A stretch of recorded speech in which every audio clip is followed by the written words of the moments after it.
L'économie encore avec notre série à présent sur la folie des parcs d'attractions. Leur fréquentation progresse ces dernières années, c'est devenu un énorme marché. Les marques de jouets l'ont d'ailleurs bien compris, comme un célèbre fabricant de petites briques en plastique. Il compte aujourd'hui 6 parcs dans le monde. Pour lui, c'est une vitrine. Alors quelle retombée en termes d'argent, en termes d'image aussi?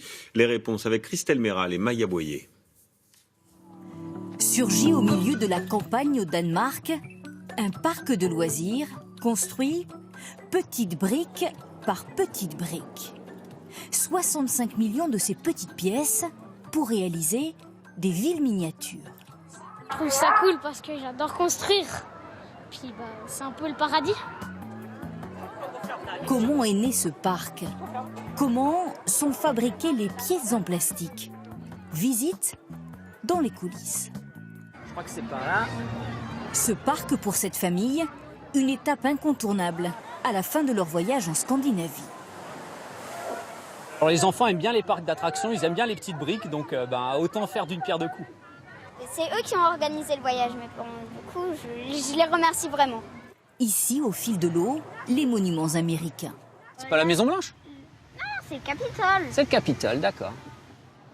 Puis ce qui est intéressant, c'est que c'est ces bateaux-là qu'on a en vrai quand on les construit, alors on est presque nos propres figurines dans le propre jeu. Des briques géantes, mais surtout petit format, assemblées dans de multiples constructions. Exemple, les plus hautes tours du monde et l'incontournable Tour Eiffel. Pour la Dame de Fer en plastique, 800 000 pièces et 12 jours de travail pour les bâtisseurs experts de la marque. Les pièces sont les mêmes que celles vendues en magasin, à quelques détails près. La différence, elles sont consolidées par un fil d'acier et collées pour rester à l'extérieur toute la journée. À côté, un village hollandais, ou le vieux port de Copenhague. Ses façades colorées, son animation et ses péniches. Sans oublier, reconstitué au détail près, un aéroport. J'ai jamais vu de aussi gros avion. On va essayer de faire la même chose après? Non, parce qu'il est trop gros et j'ai jamais assez de Lego. Le parc a été créé en 1968 par le fondateur de la marque, un Danois. Son idée, inventer un site différent, un espace où les plus belles constructions sont présentées afin de stimuler la créativité. Pour serpenter dans ce mini-village, un petit train qui circule encore aujourd'hui. Près de 50 ans après, le site a changé, plus grand, 45 € la journée, avec désormais de grandes attractions. Il était vraiment génial. Ah oui, superbe. Très bonne sensation. Indispensable pour capter le public ado. S'il y a seulement les attractions et pas un beau décor, je trouve pas que c'est très sympa. Et seulement le décor, oui, c'est joli, mais ça vaut peut-être pas tout le déplacement. Désormais, le parc attire 2 millions de visiteurs par an. Mieux qu'Astérix, 1,8 million, mais toujours loin derrière Disneyland Paris. Un concept qui fonctionne.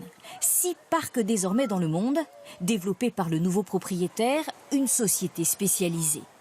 Le fabricant de jeux a préféré les vendre. On a décidé de se concentrer sur ce que l'on sait faire, c'est-à-dire des jouets pour les enfants. Nous n'étions pas très compétents pour gérer des parcs de loisirs. La vente des parcs, de l'argent frais, notamment pour moderniser l'usine à 5 km. Le fabricant a accepté de nous ouvrir les portes. Un immense site entièrement automatisé. Tout commence avec ces petites granules de plastique. Les granulés arrivent ici, dans la machine. C'est mixé avec la teinture, là c'est bleu. Les pièces sortent de l'autre côté. Un procédé répété par 760 machines. Elles tournent 24 heures sur 24. Chaque jour, cette usine produit 118 millions de pièces, ce qui représente chaque année environ 42 milliards de petites briques. C'est la plus grande usine de la marque. 40% des pièces vendues dans le monde y sont produites. Des briques qui se vendent de mieux en mieux. Le fabricant est aujourd'hui le numéro 1 mondial du jouet et c'est la ruée dans les magasins du parc. Ouais, un vendeur de hot dog. On est obligé obligé un peu de les freiner parce que vous voyez par vous-même, il y a tellement de choix, tellement de choses à prendre qu'il y a d'autres choses qu'il y a tout acheter. Quoi. Ce père de famille dépense plus que prévu. Ça fait presque 400. Voilà, ouais. C'est beaucoup, non? Ouais, c'est beaucoup. D'autres fabricants de jouets développent aussi leur parc à thème. Une façon de promouvoir leurs produits différemment pour les ancrer davantage dans le quotidien des enfants.